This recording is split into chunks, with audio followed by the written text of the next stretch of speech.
Welcome to the second episode of the Sky Notes podcast. Join us as we explore the different perspectives on the moon's nodes. Episode 2 is divided into two parts. This is part 1. Enjoy. So, where do we want to start? Where do we want to talk about? When we last met, we wanted to go over a few of the types of perspectives on the moon's nodes. And just as a refresher, the nodes are where, the orbit of the moon and the orbit of the sun intersect. And the descending node goes down in latitude, and that's the south node, and the ascending node is the north node. And so we were going to share what the different perspectives were for, I got evolutionary astrology and traditional. And you were going to cover. And I was going to talk about the Vedic perspective, or Jyotish, or there's a third one. Anyways, that type of astrology. And then from a medical or health astrology perspective. So cool. Yeah. And then we were both going to talk about sort of the modern, where we're at now with it, which, I mean, there's tons of overlap for sure. But yeah, so that's what we're going to talk about. And the big drive for us talking about this today was because we're going to talk about eclipses next time. That's right. Nodes are such an important part of the what are you doing? I know.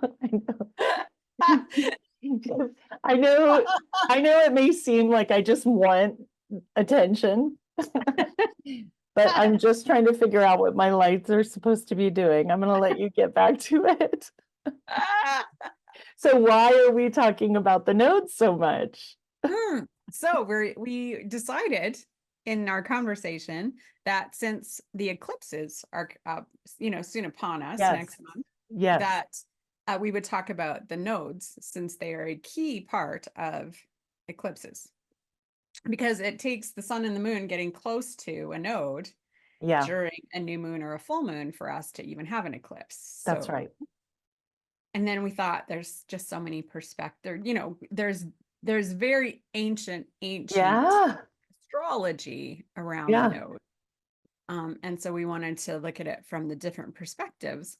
And it's funny when I talk about trying to impart the spiritualness, the fear and anxiety around eclipses in the nodes, I always say, like, imagine you don't have electricity. Really, everything you're doing is by the phases of the moon, because you have light and then you don't, and the sun, of course, and then all of a sudden one day one of them disappears. So that the mechanism for that is going to create fear. Exactly. So there is this, it's like literally unsettling in a physical reality kind of way. Yes. And so, there's this mysticism and this fear and this intense power that is carried through the history with the nodes, I think. And a lot of, there's a lot of magical energy. In all of everything that I looked at, there's this sense of connection to the universe and the magic of them. So, So who wants to go first? Oh, I do. It is so much fun to do this, because on top of just, kind of mulling over what I think, one of the things that I personally want to do in the podcast is kind of point out the work of other astrologers and perhaps their relationships, so that we can kind of have a family tree, so to speak. And in evolutionary astrology, there is a really interesting branch of that tree, and that is where one of the cool things that I was reminded of when I did my research was the nodes exist for all planets, right? And that makes sense. They all have an orbit, and they all have an orbit that intersects with the sun. And one would, be an ascending, and one would be descending. The moon in particular, sorry, let me take a step back. So evolutionary astrology posits that a ton of information can be revealed because the South Node is how we created emotional security in a many, many, many, many past lives. And, there's certainly room to argue that there aren't past lives, as much as there's room to argue that there are past lives. And so evolutionary astrology posits that we are evolving, and that one of the pieces of evolution is how we respond to traumatic events. And so the supposition there is that they're subconscious behaviors, that we're motivated by these subconscious behaviors in a nutshell. And so I was watching a Jeff Green video last week, and he was saying, so you can imagine all of these past lives, unprocessed trauma, it shows up in your life now. And so it's a relationship with where you're going. If you don't want to repeat, and I know I'm kind of chunking these together, but if you don't want to repeat these traumatic experiences, because you either can't imagine something else, or you are subconsciously going back to those same patterns, if you want more freshness in your life, you look to the North Node, and that is showing you kind of a trajectory that you're following along your life's path. And so all of that was really fascinating. And that's one of the astrology methodologies I was trained in. And so I have resonated with that, and that's really fascinating. So yeah, so you have to believe in past lives. There's a sense of the collective when you talk about any other planet, because I think the example he was using was Uranus has a south node in Capricorn of 15 some degrees, maybe 14 or something like that, for everyone that was in the room when he gave that lecture. And so I assume that would have only changed by a degree. And so that by its very nature is a collective experience. So, so yeah, that's in a nutshell. You would look for habits that you wanted to well, first and foremost, you would interpret your challenges as a loose rendering of a previous lifetime's issues. And so say I got in a car wreck. If I were to analyze that as an astrologer, I may look to see where my mode of change or evolution was thwarted. I would look at the house, the sign, and the aspects to see what other energies were pulling on that. And I would try to let go of the habits that were destructive. And I would look to the North Node to see by sign, house, and placement what I would want to pick up, what I would want to cultivate. So that's it. If you think I've missed something, chime in, because I don't know how to do this. Well, I'm kidding about that part. just like every time you and I have a conversation, I think of a billion things Yeah, that I just like, yeah, I'm so yeah, excited to keep talking about it. yeah, And one of the things I wanted to touch on when you were talking about the having to have the belief in a past life, I find I was in a consult with someone one day, and something said to me not to use the past life language. And so I just said, and it was something to do with the fourth house. So family, right, roots, that idea. And so all I said was, whether you attribute it to past lives or you attribute it to our family history, our right. cellular lineage, I mean, Long these things, memory, yeah. right? Like this can all, like we're bringing our history comes and builds and creates, and, so it doesn't have to be a past life thing, and you don't have to look at it that way if you're not comfortable. I feel like that energy can be explored in a lot of different ways that resonates, right? A With different hundred people. percent. Yeah, depending on what they believe. And so yeah, so you can look at this nodal lessons and energy from more of a historical perspective. You can look at it more from your family history, your lineage, your what are you bringing forward, family trauma, all of those ideas. And it doesn't have to be through past lives if that's not something somebody resonates with. I really love that because it captures perfectly sort of what we've heard and what we've learned. And then once again, I find that you and I kind of seat ourselves where it is not our job to proselytize or to fix or do anything like that. The job that we share is to remind that person they're the one in charge and that we're honoring their boundaries. And I've heard of some astrologers asking ahead of time, do I have your consent to talk about this in the terms of past lives? And I think that's really interesting because rather than kind of get devoted to an idea, they're mechanisms for exploration for me. And sometimes just by comparing them, I get a third thing that's even more valuable. And so I really appreciate that in our discussions. Yeah, Yeah. Oh, thank you. Yeah, me too. And yeah, I love that, creating the third thing. And I have been in situations where I've asked, if yeah, if that language is comfortable. I think that that's probably one of the easiest ways to maneuver around it, especially if it's such an important part of what needs to be talked about in that moment. yeah, You want it to be in a language and in a framework that somebody will hear it, yeah, right? If you're all of a yeah. sudden you're speaking in terms where somebody shuts off, well, now if somebody's seeking out an evolutionary astrologer, that that there's a certain, I think, assumptions, I would think, maybe I'm wrong, that It's, that past life yeah, energy approach would be involved, right? yeah. But because I always say I'm just an astrologer, I refuse to I love that. classify myself. It creates problems in how you deliver information.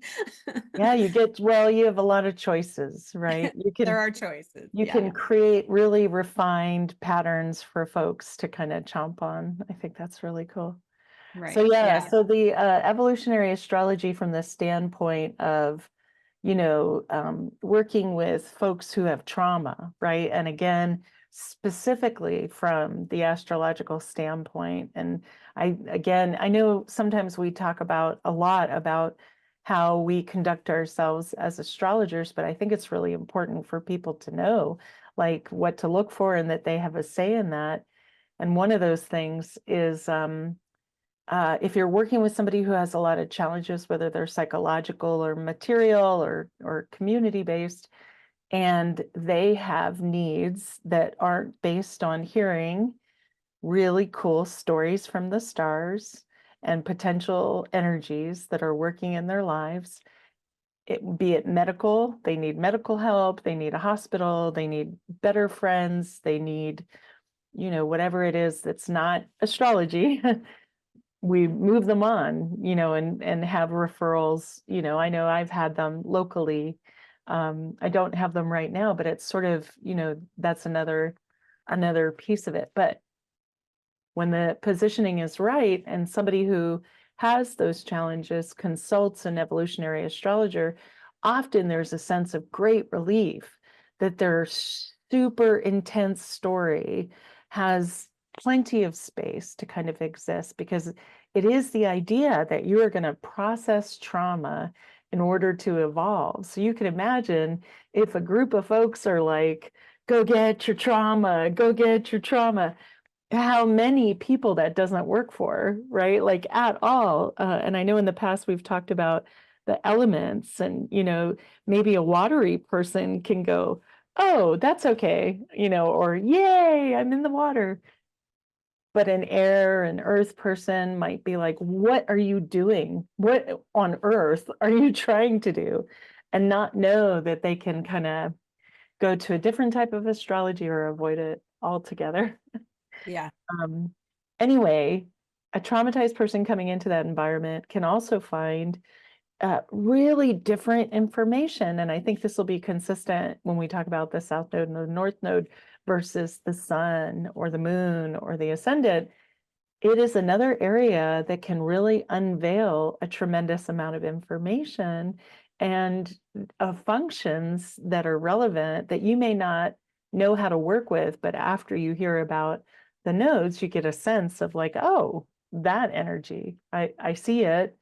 Now I have a different idea of how to approach it.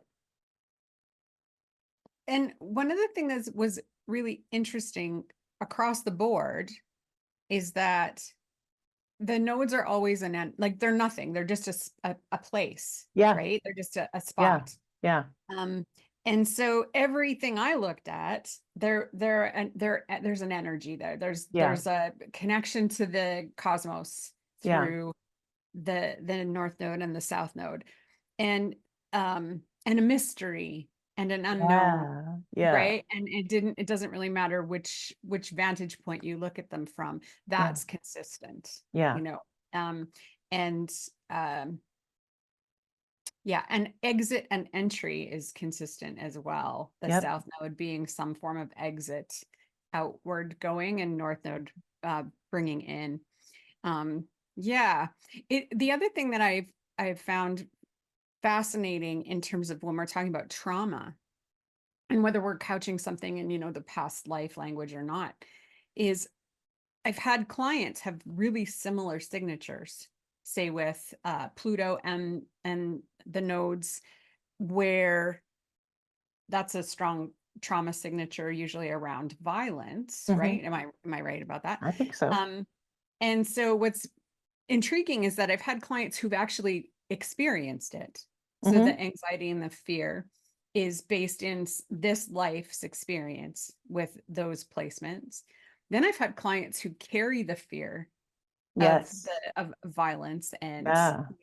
and they've never in this lifetime experienced anything like that, but the Yes. fear is very similar. And Yes. so that's the thing that I find really fascinating about working with the nodal axis with people, because whether it's a past life thing or it's a family trauma or however that is looked at, it still carries that same energy, I you think know? you're right. And I think the sense of, oh gosh, undoing, the sense of building, the chaos that comes from that. I mean, there's something about what we've already talked about that I really like, starting with what you see, right? With an eclipse, and knowing that eclipses can't happen unless the node is nearby. um, that sense of being unsettled. And then on the other side of it, kind of what we do with it, our perspective on reality changes everything, right? And our perspective on how to use these energies changes everything. I have been working and working and working to try to figure out how to make a little snippet of Daniel Ellsberg, and I'm going to share this because I feel like it's part of the mystery vibe of uh, the nodes. Daniel Ellsberg was talking to Henry Kissinger when he was getting his um, last security clearance. The doors were going to open wide. And Daniel Ellsberg is known in America for releasing the Pentagon Papers, which revealed that we could have stopped the Vietnam War earlier. And then, of course, Henry Kissinger is his own bag of things. So he's going to get this security clearance, and this is from his book Secrets. Daniel takes him aside and says, "You're going to see things you're not going to believe, and you're going to be open to libraries of information that you are not going to believe, and it's going to make the scales fall from your eyes." And you're going to be a different person after you've seen this. And you're going to look at the world differently after you've seen this. And that's just the first step. Later on, you're going to see how even with all that information, some of it could be wrong, enough of it to create poor outcomes. And you'll see that too. But by that time, you may not listen to people anymore because you're going to be thinking, what would that person say if they knew what I knew? And what would they do if they knew what I know? And so there'll be this sort of, I don't know, the image I get is like of somebody putting on a top hat. I've got all the information now. And then the reality of how hard it is to know what to do next in a world that's just completely full of change. So I wanted to share that because this liminal stuff is full of that, right? Like these points where these two orbits meet, that's charged with energy, that describes the beginning of a story and the end of the story, or like you say, the emptying out and the exploding, impactful stuff, liminal and like amazing and full of secrets, like a true Willy Wonka paradise. And yet, you know, it is not the whole picture. So I just think that's interesting. And if I were to sum it up, I'd say in evolutionary astrology, they're saying you are viewing your life from a perspective that's based on history, and check out that history. Yeah, absolutely. Yeah. I like that. Yeah, should we move on to a different one? Yeah. Do you want to do one? Okay, yeah. You do one. Um, You do one. I'll do one. I'll do one. So, Vedic or Hindu or Jyotish astrology, um, they're referred to as, Rahu and Ketu. Rahu being the head of the dragon, the north node, and Ketu being the tail of the dragon.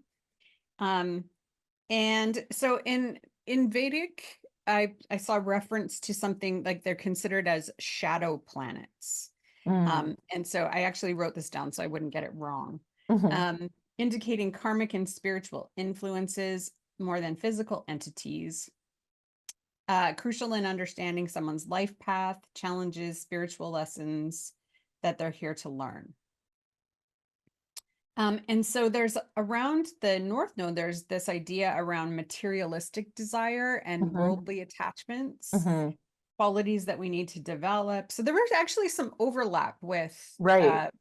yeah, with evolutionary, which I wasn't expecting. It kind of took me by surprise. I didn't realize that. Although Right. I'm familiar with the past life and karma and dharma and those Right. ideas around Vedic astrology, but I don't know. The language seemed to me to be quite Yeah. evolutionary, so it took me a bit by surprise. Um, it's also areas of life where growth is necessary, and it can be about obsessions, ambitions, and the urge to experience new things. But this idea of excess Yeah. is quite is big. That's also part of the medical astrology as well. But and then with the past lives, it's past life accomplishments, the skills we've mastered, the area of life where we feel a sense of detachment or disinterest. And I actually Mm. found that really interesting because I have South Node on the descendant. So where Oh, our wow. relationships are, I'm like, oh, huh, well, that's kind of weird. Spiritual growth, enlightenment, and the release of materialistic Oh, I desires. see. Yeah, So that yeah, I makes kind of sense. like that. Yeah.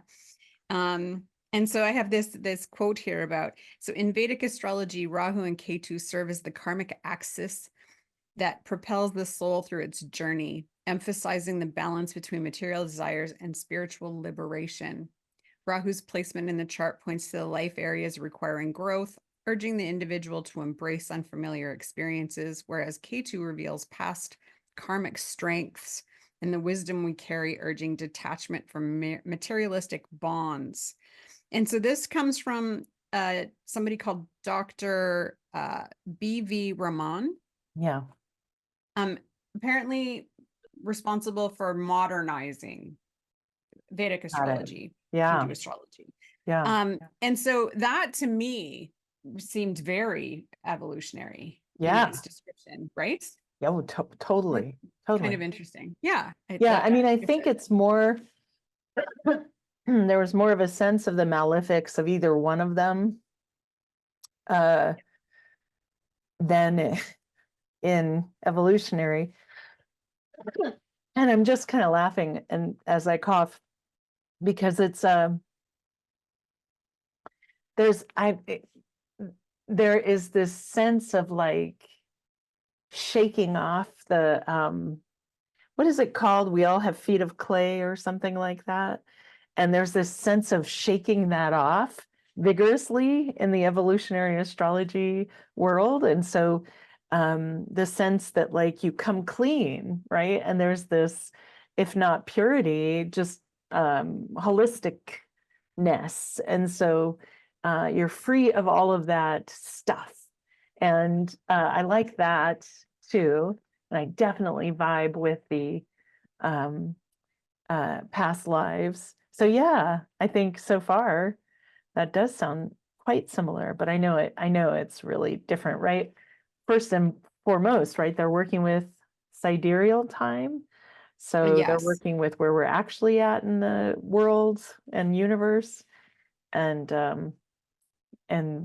I can't remember what the difference is between sidereal and not sidereal. Yeah, tropical is something that was created a long time ago, and it was Sure, based on the assumption of where things were going to be. got it. And so it's not actual. It's not the actual Perfect. placement in the zodiac. That's how I understand it. And Well said. sidereal is the actual placement. So that's an excellent segue into that there is a true node and a mean node. Oh yeah, that's right. Yes. And Yes, so that is the true node has only been available since we could digitally calculate the yes, placement of the nodes. yes, Whereas before it was they used the mean node, which was a calculation and again an assumption of where the node would be placed based on eclipses and events and the way the sun and the moon were moving. And so they're yes, very close or not yeah. that far apart, Like but one they are minute, far 45 seconds or something, right? something. I have a client who has, if we look at her true node, she's Aries, Wow. Libra, Yeah. and then Taurus, Scorpio Wow. Yeah, in that's the quite other. different. Yes. And so she's either 0 degrees in one or 29 degrees in the other. Yeah, Yeah, so I find that really interesting. And the other technical thing about the nodes to know is they move backwards. that's And right. so in everything that I was looking at, they were talking about how it's the backwards movement Hmm. that got this attachment to our past. Ah, Ah, yeah, I didn't, that was new to me. I was like, that's well, that very makes perfect interesting. sense. But Yeah. I didn't realize how that sort of theory was developed over Yeah, that's time. really interesting. Yeah. Yeah, I thought Yeah. that was pretty cool. Um, I learned all sorts of little nitpicky Virgo things that made me happy Me too. Let me that I've tell you. probably learned before, but I don't I retain it. So it was I fun. have new sticky pads and I've been using them. I have been printing out stuff. I've been going through paper. Um, like for example, the 7th century is around the first time that they found uh, writings about using nodes. Oh, And in traditional stuff, there was a guy, I wrote his name down somewhere. He seemed very fancy, the one who started introducing nodes into the modern world. And I might as well start talking about traditional. How about?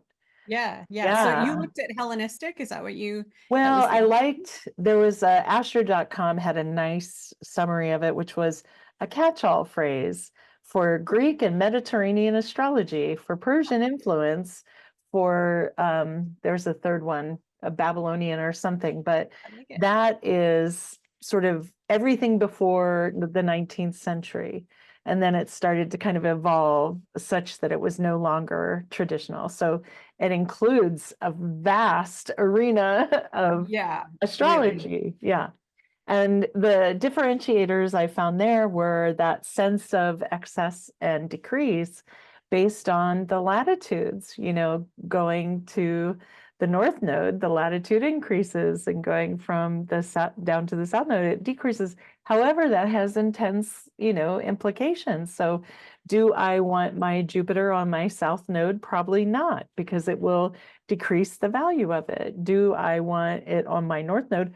Probably not, because Jupiter expands everything, and maybe it's going to expand something you don't want it to expand.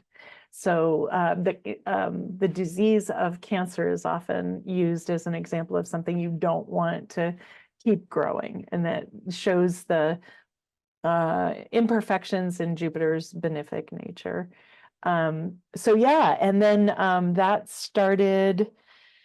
Oh, I didn't get that nice gentleman's name.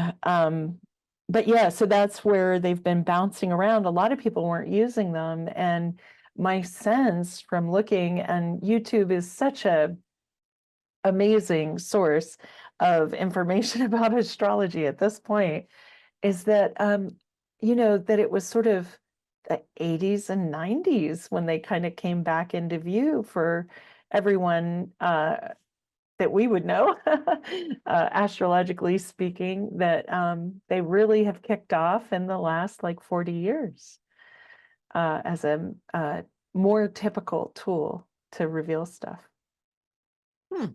Interesting. Well, I know Celeste Teal was a big deal when Yeah. it came to the nodes. And I know that that's one of the books I pulled to look, at modern just to see what she had to say, Yeah. right? Yeah. Um, and lots of, I mean, and that's where we start seeing this real positive spin around the North Node and South Node Yes. and yeah, and especially around the North Node, and eclipses take on a more positive sort of thing, and which is tricky. It's tricky for It me is. when I'm um dealing with more, modern astrologers in terms of their training Sure. that haven't dove into some of the more traditional teachings. Right. Yeah, because I don't know about you, but eclipses, I'm not, I'd rather err on the side of caution Yeah. than, deciding that eclipse was a great way to let's launch things Oh on my an eclipse and gosh. see what Well, happens. yeah. I see Sam Reynolds all the time, another great astrologer, just reminding folks, no rituals on eclipse day, Right? Take just all of your crystals out of the windows. it's kind of like, you see down the street that they're going to destroy a building. And so you bring all of your most precious things and set them up in the building. And then, oh no, they're blowing it up. Yeah, it's Yeah. disruptive. Yes, exactly, for sure.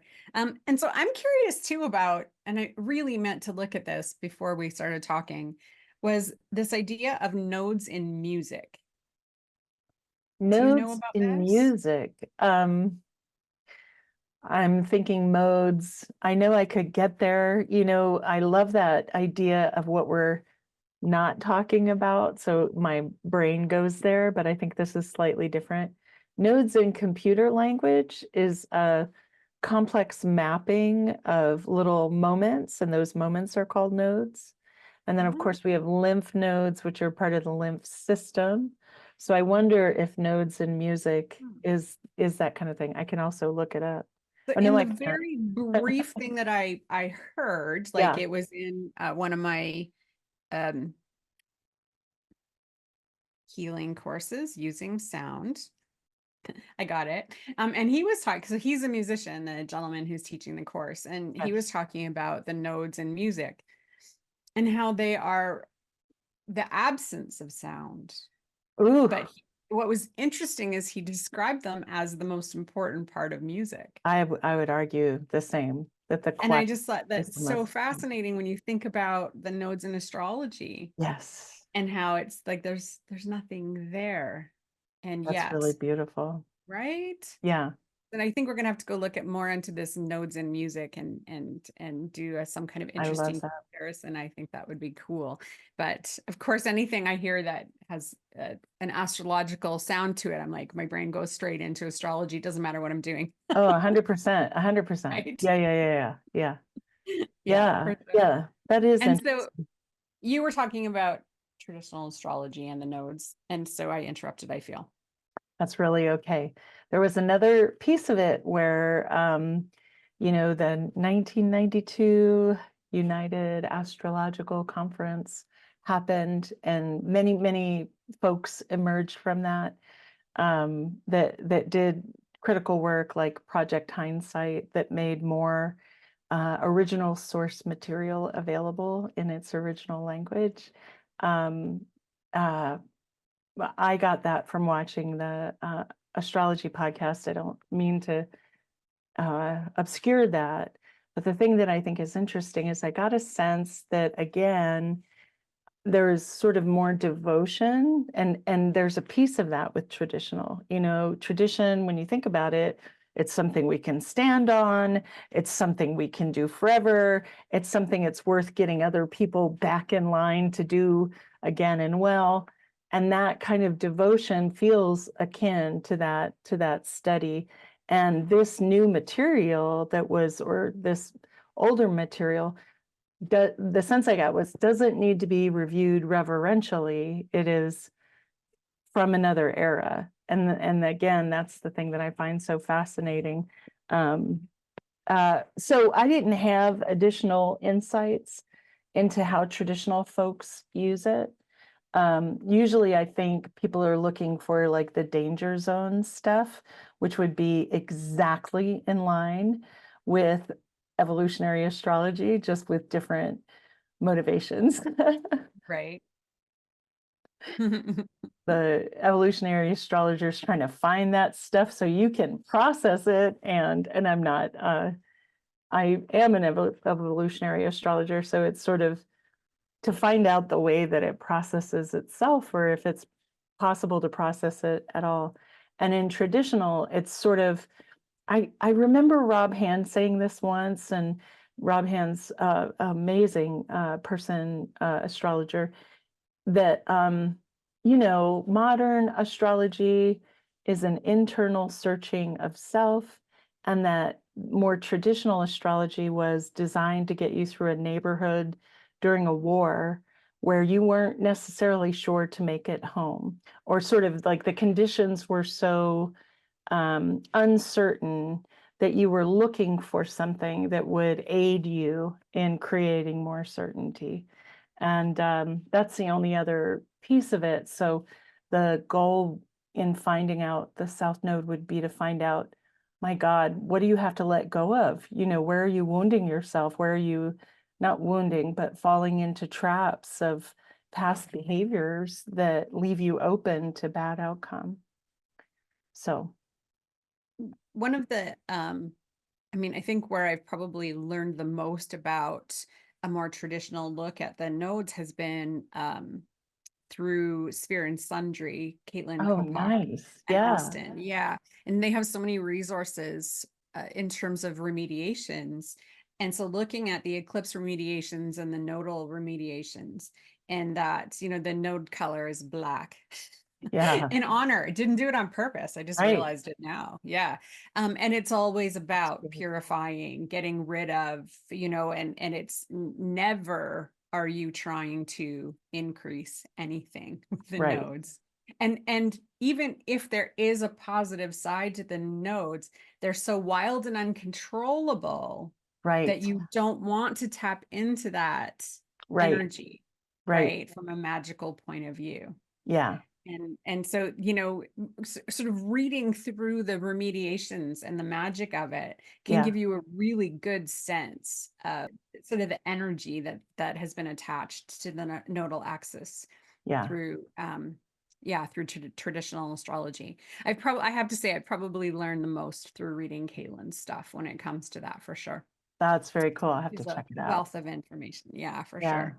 Yeah. Um, yeah, and then, I have to admit, I didn't venture very far from Judith Hill when it came to the medical side of things. Um, I have been lucky enough in terms of medical astrology to learn from um, some medieval astrology and some, William Morris does all of the astrologies. And so anything I learned from him from the nodes, I'm not quite sure where it's coming from Right. because he's Right. Right. studied Right. all of it. Yeah. Um, and then also Judith. And, she also has studied Vedic astrology as well. Hmm. So her um, explanation of them and the way she looks at them is going to have that flavor. Yeah. And so she talks about, I have lots of notes. So Yeah. the Rahu is the excess. There's too Hmm. much, like you said. And she actually connects the idea of Cancer to the North Node, Yes. too Yeah. much in the sign, whatever organ the sign rules. If you Wow. have that planet or that sign and it's attached to the North Node, you're going to have too much of it, and you have to watch out for that. Um, she says, so Rahu can indicate an area where there might be an overindulgence or Hmm. health issues due to excess. She says that the point where cosmic energy enters and it can point to unconventional health problems are Hmm. those that are difficult to diagnose. Interesting. Yeah. And then K2 is also this point of release and where energy exits. Yeah. And really in that uncontrolled sort of way, right? And she actually considers it one of the three major pathology points. Wow. So the South Node, Mars, and Saturn are the three Okay. main pathology in her view for with medical astrology or And health would you use astrology. that to diagnose? Is that kind of, I mean, I don't even know if one diagnoses in medical astrology, but those 3 points of pathology, I assume, have a counter in a positive, like the three strengths or something like that. Are they used to find a way to assist in the condition of the person? Yeah, I feel like, whenever you're looking at the medical astrology, you're looking for the where the strengths and the weaknesses are, Yeah. right? And Yeah. so the south node is going to show where there's a falling out of energy, Yeah. right?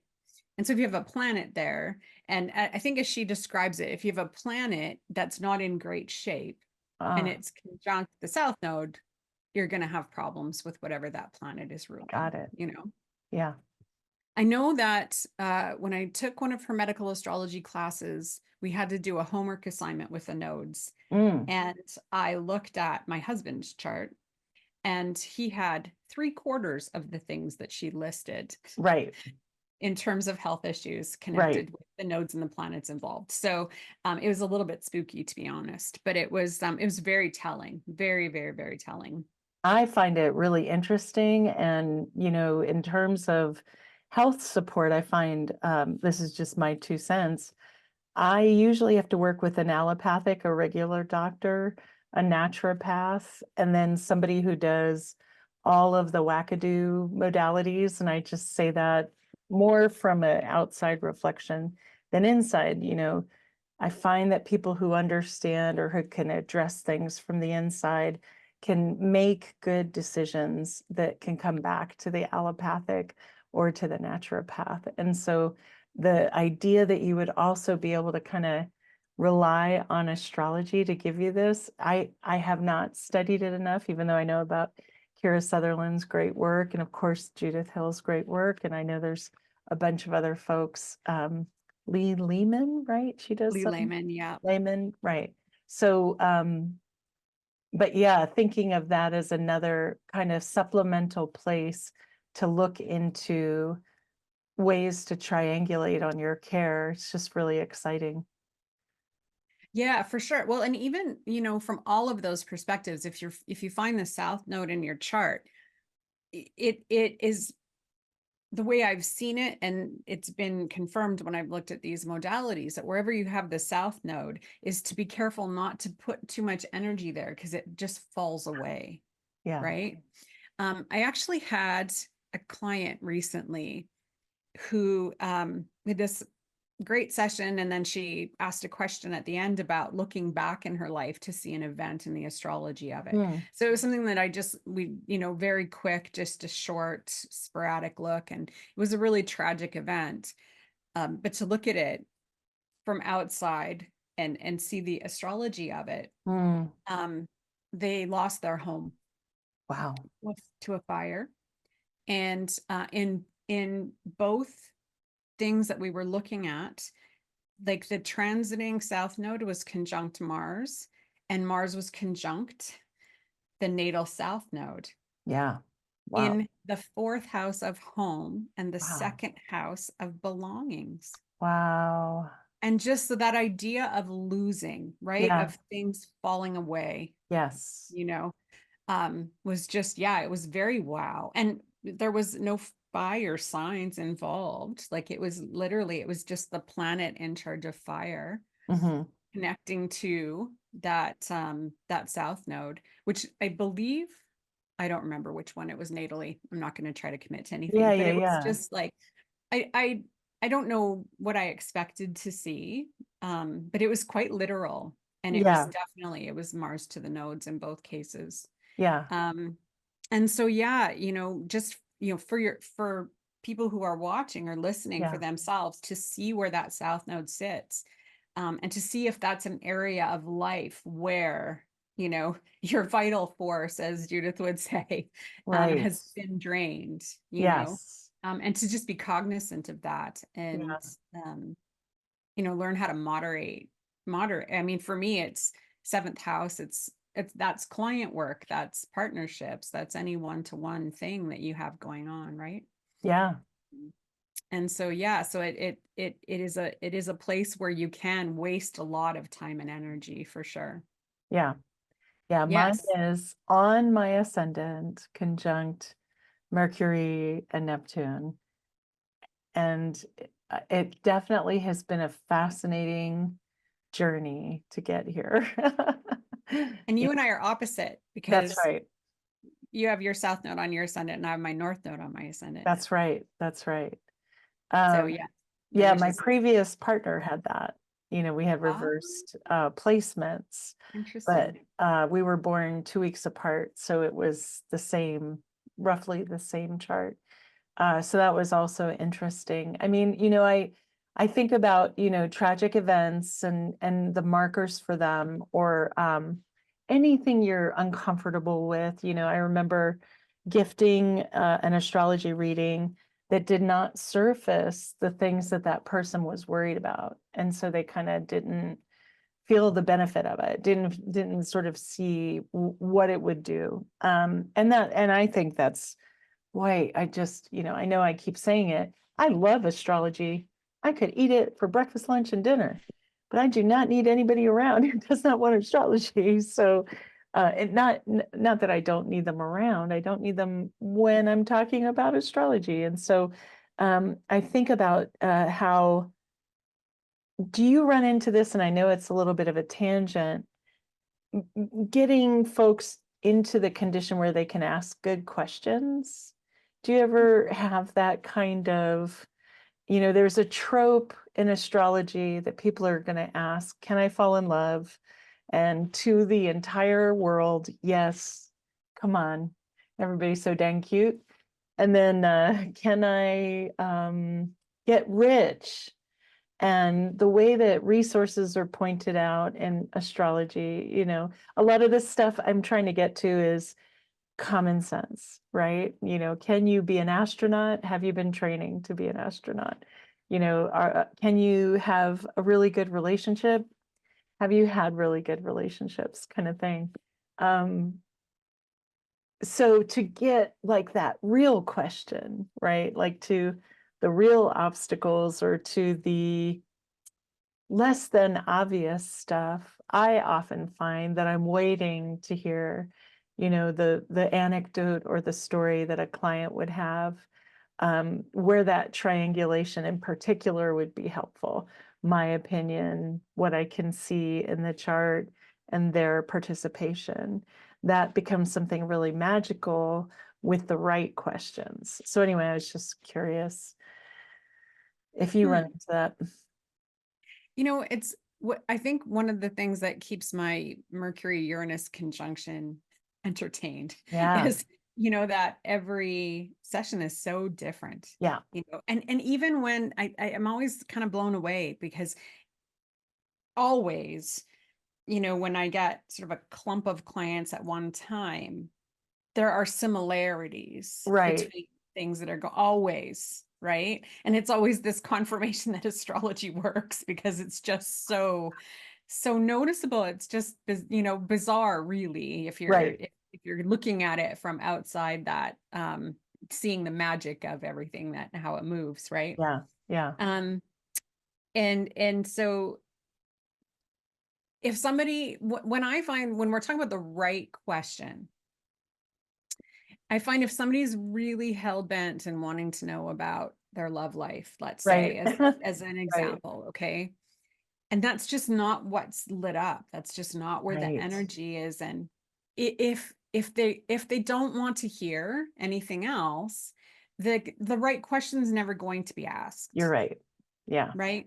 Yeah. It's one of the reasons why I record the session, Yeah. because one day, hopefully, you're going to want to revisit this Yeah. and see what you missed, Yeah. in terms Yeah. of the conversation. Yeah.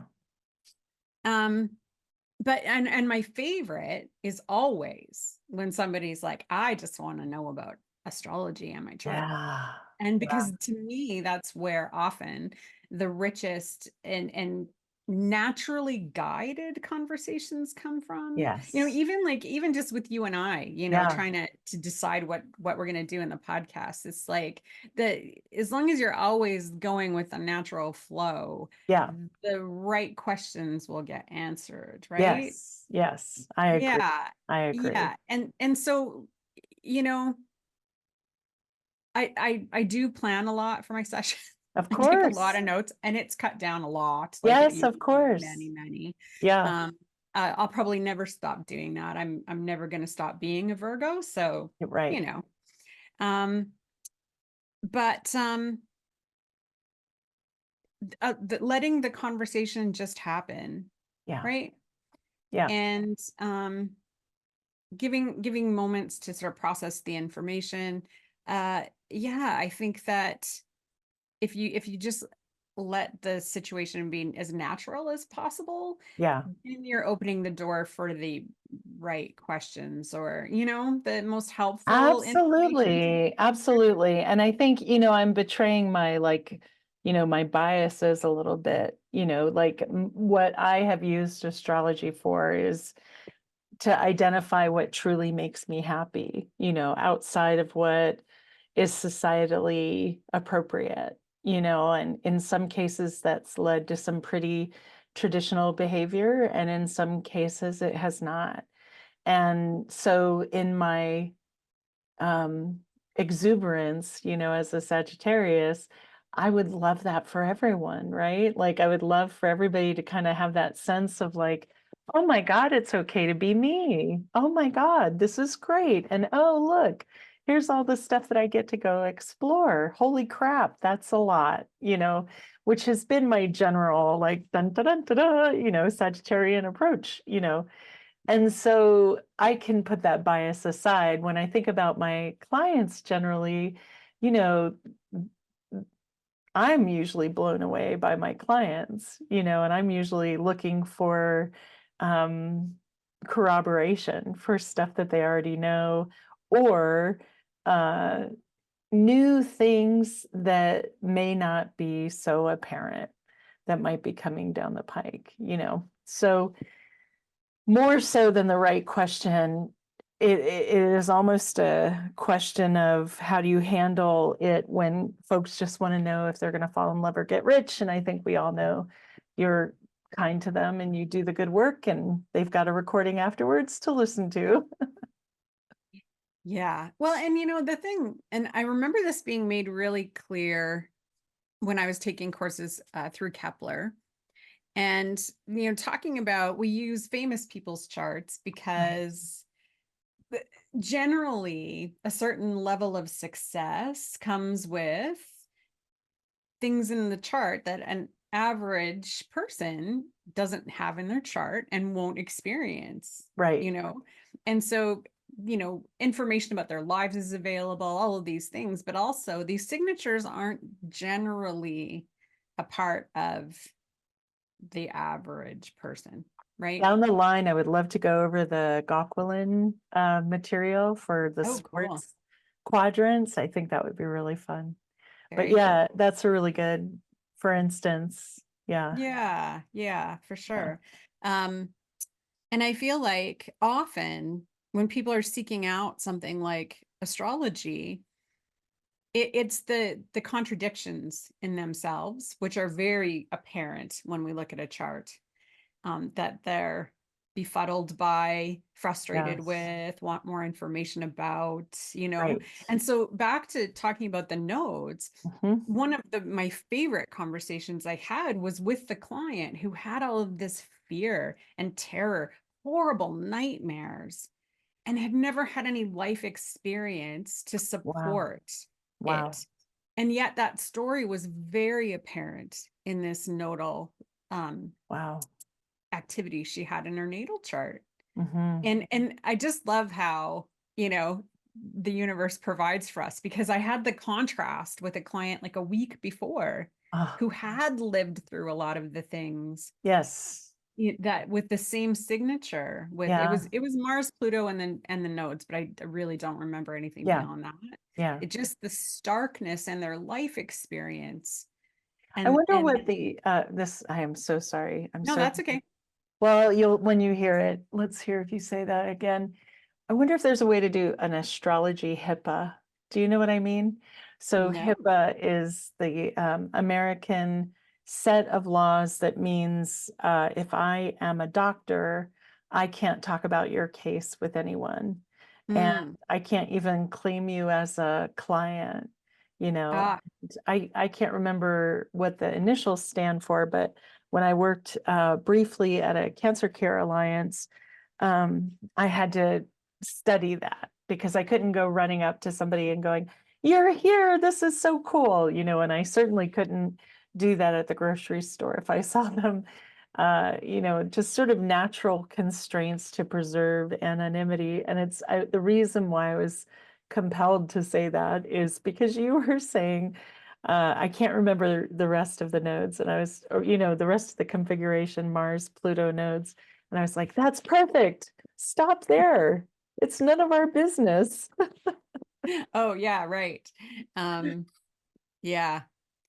Uh yeah, and the details don't even really matter, Yeah, right? Like it's those are the traumatic planet yeah, potentials yeah, connected to that intense energy around the nodes, right? So yeah, it really doesn't matter how it was configured. yeah. Um, but yeah, it's always interesting to me that there is this almost like a cellular